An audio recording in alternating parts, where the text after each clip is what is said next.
La création d'un symbole. Pour créer un symbole, c'est très simple. Nous allons aller dans le panneau des symboles et on aura la possibilité de cliquer ici sur notre plus pour créer un nouveau symbole ou alors là pour le supprimer. On pourra aussi venir là cliquer sur options de symbole pour pouvoir visualiser les options de symbole. On peut aussi venir directement ici et dire nouveau symbole si on veut créer un symbole. Je vais sélectionner une de mes compositions, notamment ce bouton que j'ai créé et voilà, je l'ai groupé. On a ici l'outil rectangle qui a été utilisé avec les formes arrondies et du texte. Par là, on a une fleur que j'ai dessinée. Voilà, on peut voir ici la petite branche et les feuilles. Et par ici, on a des pyramides que j'ai dessinées. Et voilà, on va travailler avec ces trois formes-là. Je vais créer un nouveau symbole et pour le faire, je vais d'abord sélectionner ici sur ma forme ou alors ma composition. Je vais venir ici créer nouveau symbole ou alors je vais cliquer ici sur nouveau symbole. Je vais renommer ma forme, je lui donne un nom. Je vais lui appeler par exemple bouton. On a le type d'exportation. Si on veut utiliser notre forme pour la vidéo, notamment pour les animations, on va rester ici sur séquence vidéo, mais pour notre cas, nous allons utiliser graphique. Voilà. Après, on a le type de symbole, on a le symbole dynamique ou encore le symbole statique. Nous, on va s'attarder sur statique pour le moment et on va voir comment ça fonctionne.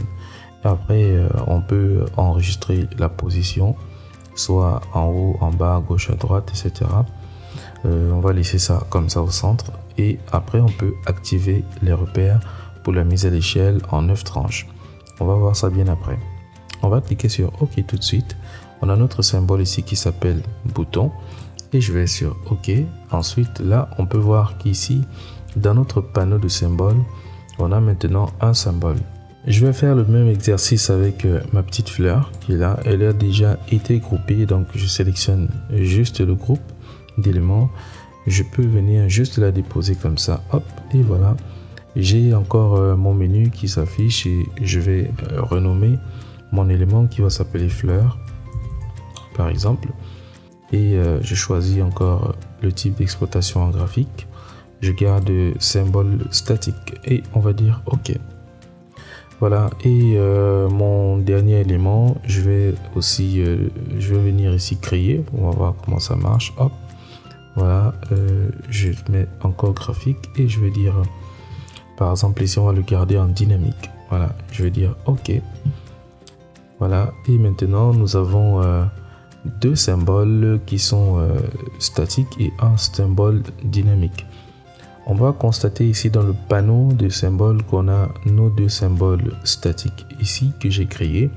Et sur notre symbole dynamique, on va remarquer qu'on a un tout petit plus qui s'affiche juste là. On va voir à quoi ça sert tout à l'heure. Alors, comment utiliser notre symbole?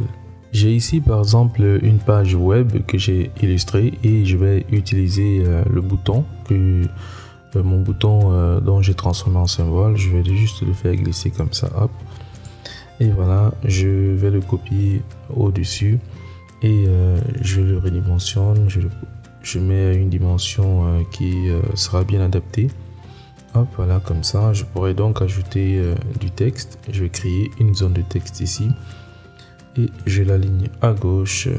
Je vais changer mon texte, je vais donner un nom différent. Par exemple, devenez créatif.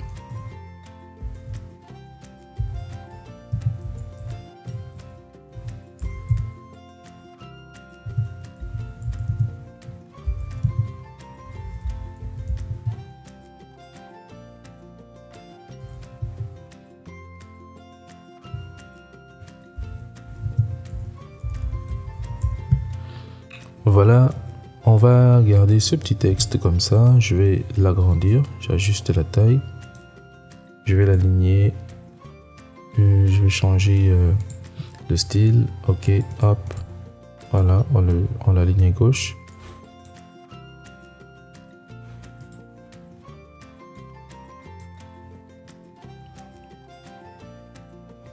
Et voilà, on a notre bouton ici.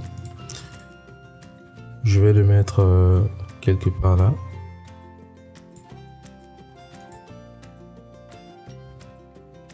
Voilà, j'ai mon bouton qui a été placé. Et maintenant, j'aimerais bien changer le texte qui est là à l'intérieur. Comment est-ce que je fais? Je vais d'abord dupliquer mon bouton. Je vais le mettre ici parce que j'aimerais utiliser ce bouton. J'aimerais utiliser ce bouton dans plusieurs zones de ma page. Donc, je garde ce bouton par ici déjà. Je vais aussi utiliser la fleur. Là voici, je vais changer ce fond là. On va le mettre en un fond beaucoup plus colorié pour faire ressortir la fleur. Voilà, comme ça, par exemple. Voilà, je vais m'arrêter là. Alors, je vais changer ce fond. On va chercher quelque chose qui est un peu plus adapté. Alors, vu qu'on travaille avec une charte marron, donc je vais rester sur cette couleur-ci. Juste à titre d'exemple, donc j'agrandis légèrement ma fleur. Je la dépose quelque part ici. Hop, voilà. Je vais dupliquer mon texte. Voilà, on va pas créer un autre texte encore. Hein. C'est juste à titre d'exemple. Donc, on peut le garder. Donc, je vais déposer ça comme ça. Et je mets mon bouton ici. Voilà. Alors, j'aimerais pour cet exemple changer la couleur de mon bouton. Voilà, mettre une couleur...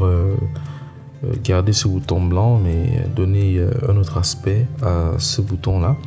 Alors ce que je dois faire, c'est venir sur mon panneau déjà du symbole et je vais sélectionner mon bouton. Voilà, ça me permet en double cliquant comme ça de pouvoir isoler mon bouton et là je pourrais le modifier. Maintenant je vais lui attribuer une autre couleur. Et voilà, je vais venir par exemple enlever ce gris. Je vais copier quand même pour ne pas perdre ma couleur. Alors je vais venir lui attribuer ici par exemple ce jaune, comme ça, hop. Voilà, c'est une sorte d'orangé. Je vais attribuer ici et je prends le plus léger que je dépose là. Et voilà, une fois que j'ai terminé, je vais venir cliquer ici pour sortir...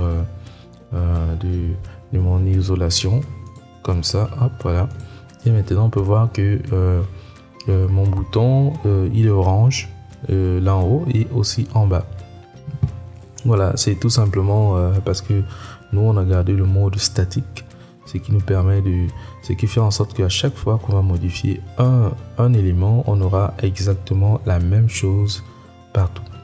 Par contre, la chose qu'on avait fait, c'était qu'on avait choisi le mode dynamique pour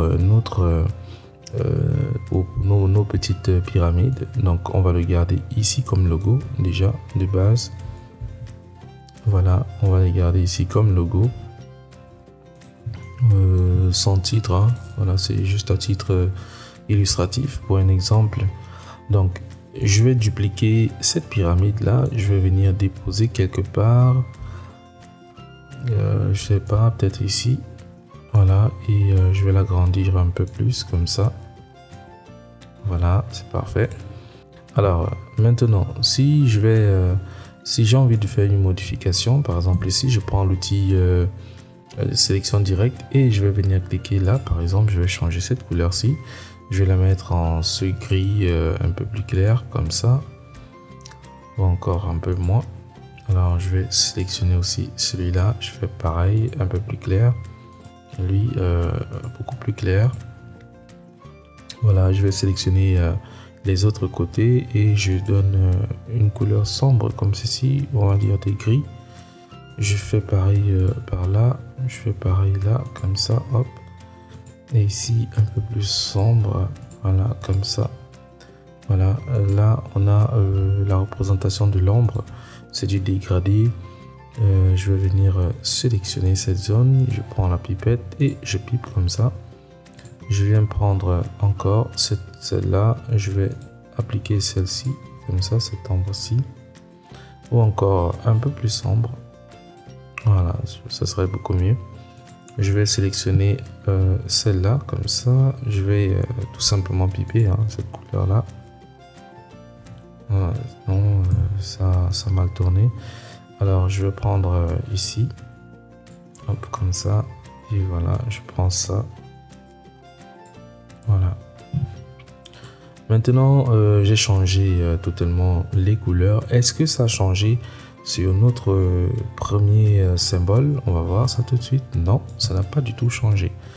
Mais par contre, si je double-clique là, vous allez voir que voilà, on nous donne un avertissement. On va se retrouver avec les mêmes couleurs marron qu'on avait à la base. Voilà, vous voyez. Voilà, ce qui fait que même si on vient ici, par exemple, je modifie cette couleur-ci et je vais mettre par exemple du rouge. Voilà, ça va changer en rien du tout par ici, mais ça va changer beaucoup plus là sur notre symbole original qu'on a créé tout à l'heure. Alors donc, ceci dit, peu importe les modifications qu'on pourra apporter à ce symbole-ci, en haut, ça ne changera rien du tout sur le symbole qu'on a en bas parce que nous avons ici en présence un symbole dynamique et là, on a sur notre bouton un symbole statique. Voilà, j'espère que vous avez compris la différence entre les deux. Si vous avez des questions, n'hésitez pas à me les poser dans le groupe. Je me ferai un plaisir de vous répondre.